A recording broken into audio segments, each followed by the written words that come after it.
दोस्तों, आज कक्षा 10 के एनसीईआरटी से संबंधित चैप्टर हमारा पर्यावरण से के बहुविकल्पी प्रश्नों का अध्ययन करेंगे। इसमें पहला प्रश्न कह रहा है कि निम्नलिखित में से कौन सा एक कृत्रिम परितंत्र है। ऑप्शन ए तालाब, ऑप्शन बी खेत, ऑप्शन सी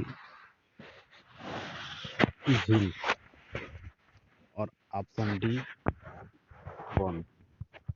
इन चारों ऑप्शनों में देखा जाए तो खेत जो होगा, खेत या कृत्रिम परितंत्र होगा। खेत क्या होगा? कृत्रिम परितंत्र।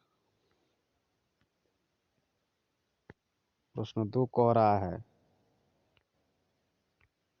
कि एक आहार श्रृंखला में तीसरे पोषी स्तर पर हमेशा कौन होता है? तो प्रथम पोषी स्तर में देखा जाए तो उत्पादक आता है, द्वितीय में शाकाहारी होता है और तृतीय में मांसाहारी होता है। तो इसमें ऑप्शन ए सही हो जाएगा। प्रश्न 3 कह रहा है कि एक परितंत्र में निम्नलिखित में से कौन शामिल होता है? सभी जीवधारी शामिल होते हैं, निर्जीव प्राणी, जीवधारी और निर्जीव दोनों, कभी जीवधारी और कभी निर्जीव वस्तुएं। तो देखा जाए तो एक परितंत्र में सभी सजीव और निर्जीव दोनों आते हैं। तो इस प्रश्न के अनुसार ऑप्शन सी सही हो जाएगा, जीवधारी और निर्जीव दोनों। प्रश्न 4 कह रहा है कि नीचे दी गई आहार श्रृंखला में मान लीजिए कि चौथे पोषी स्तर पर ऊर्जा की मात्रा 5 किलो जूल हो, तो बताइए कि उत्पादक स्तर पर कितनी ऊर्जा उपलब्ध होगी। तो इस प्रश्न के अनुसार देखा जाए तो इसमें उत्पादक पूछ रहा है, तो उत्पादक के पास हमेशा पोषी स्तर से ज़्यादा ऊर्जा होता है।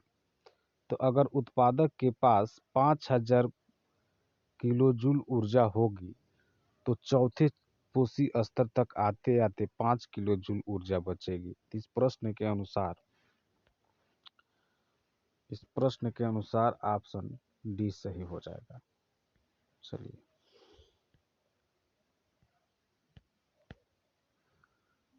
प्रश्न 5 कह रहा है किसी आहार श्रृंखला में गैर जैव निम्नीकरणीय पीड़कनाशियों का प्रत्येक उच्चतर पोषी स्तर पर बढ़ती हुई मात्रा में एकत्रित होते जाना क्या कहलाता है? सुपोषण कहलाता है, प्रदूषण कहलाता है, जैव आवर्धन कहलाता है, एकत्रीकरण कहलाता है। तो इसमें ऑप्शन सी हो जाएगा, जैव आवर्धन कहलाता है।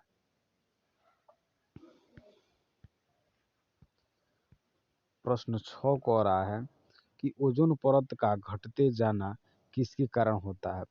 तो ओजोन परत के घटने के लिए क्या क्लोरोफ्लोरोकार्बन यौगिक जिम्मेदार है, कार्बन मोनोऑक्साइड है, मीथेन है, पीड़कनाशी है? तो इसमें ओजोन परत क्षीण किससे हो रहा है?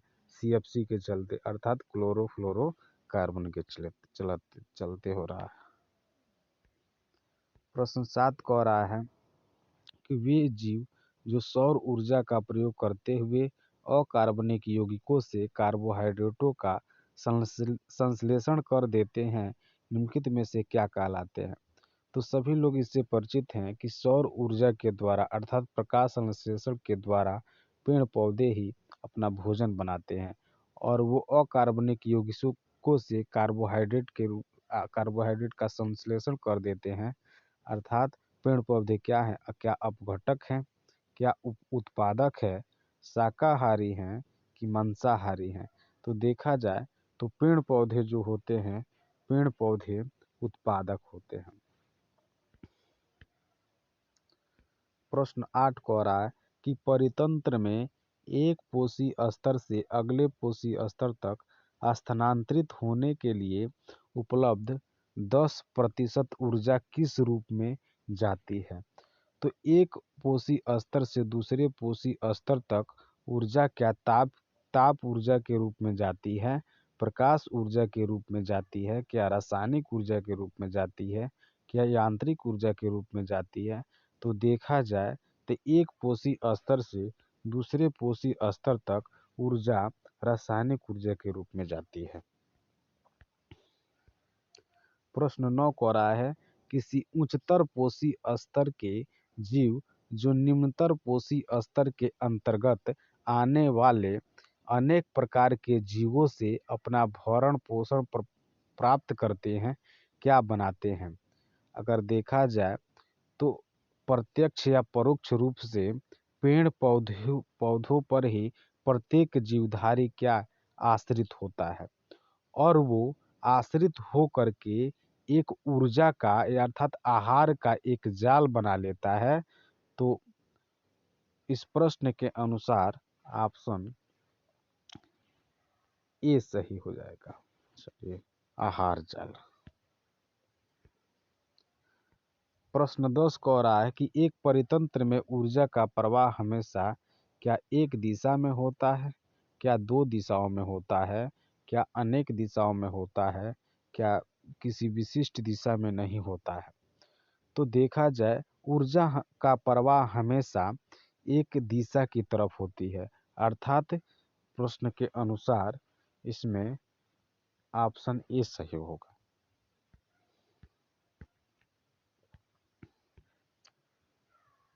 11 प्रश्न दिया है कि मानव जब यूवी अल्ट्रावायलेट किरणों से अत्यधिक प्रभावित हो जाता है तब क्या हो सकता है? क्या प्रतिरक्षा तंत्र की क्षति हो सकती है, क्या फेफड़ों की क्षति हो सकती है, त्वचा कैंसर हो सकता है, क्या आमाशय में अल्सर हो सकता है? तो यूवी किरणें से प्रतिरक्षा तंत्र में भी क्षति हो सकती है। फेफड़ा फेफड़ा से यूवी किरणें से कोई संबंध नहीं है, लेकिन त्वचा कैंसर हो सकता है। तो अगर प्रश्न 11 के अनुसार देखा जाए तो इसमें 1 और 3 सही होगा। तो जब 1 और 3 सही होगा तो इसमें ऑप्शन सी हो जाएगा।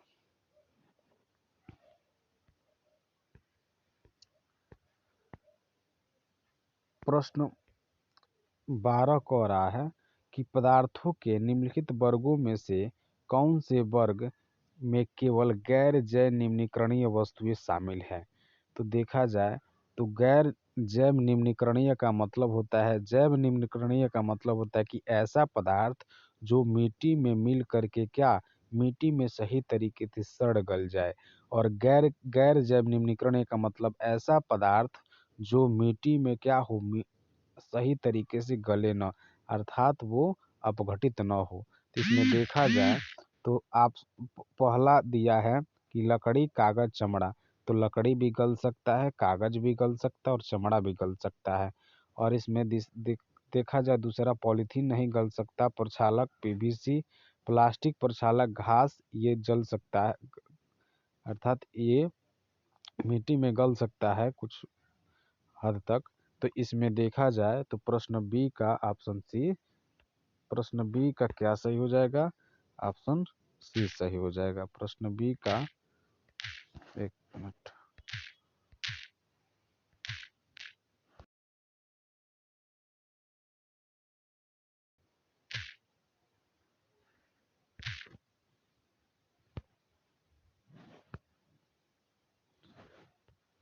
प्रश्न 12 का ऑप्शन सी सही हो जाएगा।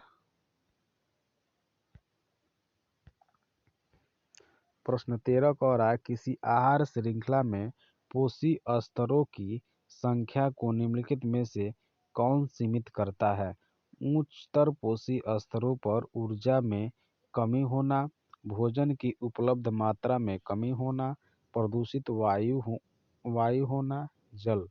इसमें देखा जाए तो प्रश्न 13 का उत्तर हो जाएगा उच्च उच्च पोषी स्तरों पर ऊर्जा में कमी होना।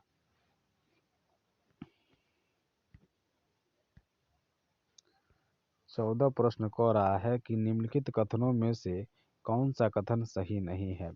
सभी हरे पौधे और नीले हरे शैवाल उत्पादक होते हैं, ये सत्य बात है। हरे पौधे अपना भोजन कार्बनिक यौगिकों से प्राप्त करते हैं, ये सही नहीं होगा। हरे पौधे अपना भोजन अकार्बनिक यौगिकों से प्राप्त होते हैं। सी ऑप्शन कह रहा है कि उत्पादक स्वयं अपना भोजन अकार्बनिक पदार्थों से यौगिकों से तैयार करते हैं, भी सत्य बात है। पौधे सौर ऊर्जा को रासायनिक ऊर्जा में बदल देते हैं, भी सत्य बात है। लेकिन 14 प्रश्न कह रहा है कि निम्नलिखित में से कथन कौन सा सही नहीं है। तो हरे पेड़ पौधे अपना भोजन कार्बनिक कार्बनिक यौगिकों से नहीं बल्कि ये अकार्बनिक यौगिकों से प्राप्त होते हैं। इसी प्रकार ऑप्शन बी सही हो जाएगा। प्रश्न 15 कह रहा है कि निम्नलिखित में से कौन सा वर्ग आहार श्रृंखला का संगठक नहीं होता है। घास, शेर, क्या शेर घास खा सकता है? खरगोश घास खा सकता है? भेड़िया को ये श्रृंखला, ऑप्शन ए। अब दो दिया है, प्लवक, मानव, मछली, टीडा, भेड़िया, घास, सांप। तो इसमें देखा जाए तो 2 और 3 सही नहीं होगा। क्यों? घास, शेर, खरगोश, भेड़िया ये ठीक ठाक चल रहा है कि अगर घास को कौन खरगोश खा सकता है, खरगोश को भेड़िया खा सकता है, भेड़िए को शेर खा सकता है। तो ये ऊर्जा का जाल आहार श्रृंखला सत्य है। आप दो की तरफ देखा जाए तो प्लवक, मानव, मछली को मानव खा सकता है कि टीडा को खाने वाला इसमें कुछ नहीं है। तो ये प्रश्न के अनुसार ये दूसरा क्या होगा? गलत होगा। भेड़िया घास को भेड़िया घास भेड़िया नहीं खा सकता है। बाघ घास घास को क्या बाघ खाएगा? तो इसमें दूसरा और तीसरा क्या होगा? गलत होगा। मेढक मेढक को कौन सांप खा सकता है? सांप को टीडा को मेढक खा सकता है, मेढक को सांप खा सकता है, सांप को चील खा सकता है और चील को इस तरह से चौथा श्रृंखला सत्य है। तो प्रश्न 15 के अनुसार दूसरे और तीसरे गलत होंगे, तो इसलिए ऑप्शन सी सही होगा। प्रश्न 16 को आ रहा है कि प्रकाश संश्लेषण की प्रक्रिया के लिए सभी हरे पौधे द्वारा अवशोषित सौर ऊर्जा की प्रतिशत लगभग कितनी होती है। तो प्रकाश संश्लेषण की प्रक्रिया में 1% ही ऊर्जा क्या होती है? अवशोषित होती है। तो इसमें ऑप्शन कौन सही हो जाएगा? 16 का ये सही हो जाएगा। चलिए, दिए गए चित्र दिए गए चित्र में दिए गए चित्र 15.1 में पिरामिड में विभिन्न पोषी स्तर दिखाए गए हैं। बताइए कि किस पोषी स्तर पर सबसे अधिक ऊर्जा उपलब्ध होती है। तो देखा जाए तो ऊर्जा नीचे को जो दिया है, उत्पादक दिया है, दूसरा उपभोक्ता, प्रथम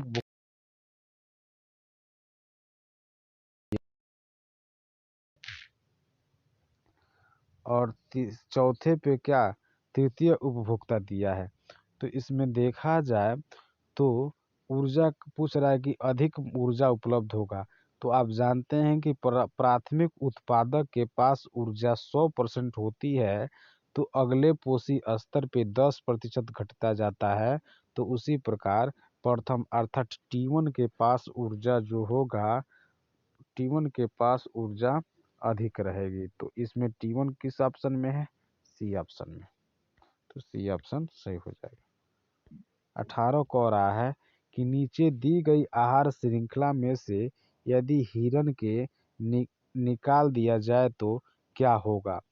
इसमें घास को हिरण खाती है, हिरण को बाघ खाता है। तो हिरण को निकाल दिया जाए तो प्रश्न 18 का ऑप्शन ए दिया है, बाघ समष्टि में वृद्धि हो जाएगी, घास समष्टि घट जाएगी, बाघ घास खाने लगेंगे, बाघ समष्टि घट जाएगी और घास समष्टि में वृद्धि हो जाएगी। अगर हिरन को निकाल दिया जाए तो घास को खाने के लिए हिरन नहीं रहेगी, तो घास की मात्रा बढ़ेगी और बाघ क्या होंगे, हिरन को खाने के लिए माने हिरन को खाने के लिए बाघ को खाने के लिए हिरन नहीं रहेगी, तो बाघों की मात्रा में क्या होगी, कमी होगी। इसलिए ऑप्शन प्रश्न 18 का ऑप्शन डी सही हो जाएगा। किसी परितंत्र में अपघटक अकार्बनिक पदार्थों को सरल सरलतर रूप में बदल देते हैं, जैव पदार्थ को अकार्बनिक रूप में बदल देते हैं, अकार्बनिक पदार्थों को कार्बनिक यौगिकों में बदल देते हैं, कार्बनिक यौगिकों को अपघटन नहीं करते हैं। तो कभी भी परितंत्र में अपघटक जो होते हैं अकार्बनिक पदार्थों को कार्बनिक में बदल देते हैं। तो प्रश्न 19 का उत्तर ऑप्शन सी हो जाएगा, यानी अकार्बनिक पदार्थों को कार्बनिक में बदल देते हैं।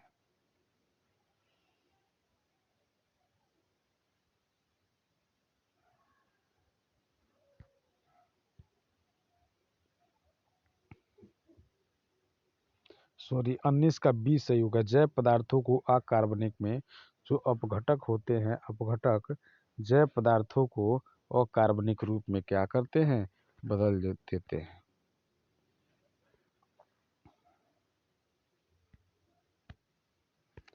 प्रश्न 20 को रहा है कि यदि मेढक टीडे को खा जाए तो ऊर्जा स्थानांतरण किस दिशा में होगा। यदि मेढक टीडे को खा जाए तो उत्पादक से अपघटक की दिशा में होगी। तो टीडा होता है, क्या होता है, टीडा घास को खाता है, घास प्राथमिक उत्पादक है और टीडा क्या है, प्राथमिक उपभोक्ता है। तो मेढक क्या होगा, द्वितीय उपभोक्ता होगा। तो देखा जाए उत्पादक से प्राथमिक उपभोक्ता की ओर, उत्पादक से अपघटक की दिशा की ओर, प्राथमिक उपभोक्ता से द्वितीय उपभोक्ता की ओर। तो प्रश्न 20 का ऑप्शन सी सही हो जाएगा। 21 को रहा है कि भोजन खाने के पश्चात प्लास्टिक की जिन प्लेटों को फेंक दिया जाता है उन्हें दोबारा से उपयोग नहीं करना चाहिए, क्योंकि ये हल्के पदार्थ की बनी होती है, ये आवेशी पदार्थ की बनी होती है, ये जैव निम्नीकरणीय पदार्थों की बनी होती है, ये गैर जैव निम्नीकरणीय पदार्थों की बनी होती है। भोजन प्लास्टिक को इसलिए नहीं फेंका जाना चाहिए क्योंकि वो गैर जैव निम्नीकरणीय पदार्थों की बनी होती है और मृदा में सही तरीके से क्या गल नहीं पाती है। धन्यवाद।